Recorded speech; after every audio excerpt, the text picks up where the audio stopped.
We are at Liberty Canine in Barnum, Minnesota. We focus primarily on dog training, and we do a lot of off-leash obedience. We do behavior modification. We also offer daycare and boarding, and recently we added grooming. No matter if the dog is 12 weeks old or 8 years old, I recommend training hands down because it's just going to improve that relationship.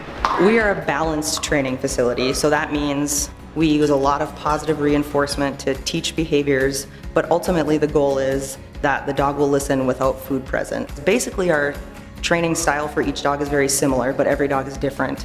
So you can't do everything the exact same way with every dog. We have a lot of rules and we have high expectations, but we want them to have fun. We do several play groups a day with each dog, and then we do a couple training sessions a day. Dogs do much better when they know what the expectations are. There's set expectations. It's like with children, they just thrive, and the rules are always the same, so they just know what to expect.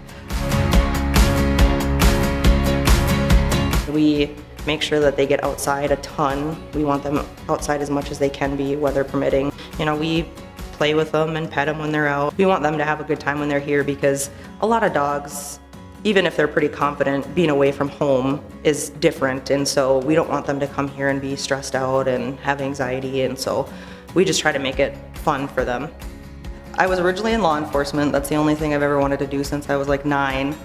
And unfortunately, when I was overseas on a deployment, I had a back injury, so over time that got worse and worse and worse, and then I had to get out of law enforcement. So my dad talked to me and was like, well, if you could do anything in the world and get paid for it, what would you do? And I had to think about that for a while, but I always loved dogs and I was really passionate about veteran services. So I ended up getting out of law enforcement, going to dog training school down in Texas, and then through that process I kind of figured out that I didn't think that I primarily wanted to work with service dogs. But I knew that I wanted to work with dogs. So after my schooling, I completed an internship and then came back up here and started my business. Integrity has been ingrained in me, you know, in the military and in law enforcement and growing up as a kid. I run a pretty tight ship because I have very high expectations and very high standards, and I have a really good group of staff right now that they live up to those expectations. I believe that every dog deserves to be trained. Even if, you know, you have a dog that's really nice, really well behaved, and you don't really have issues, that dog still deserves to have that clear communication, physical activity, and mental stimulation to have a fulfilled life.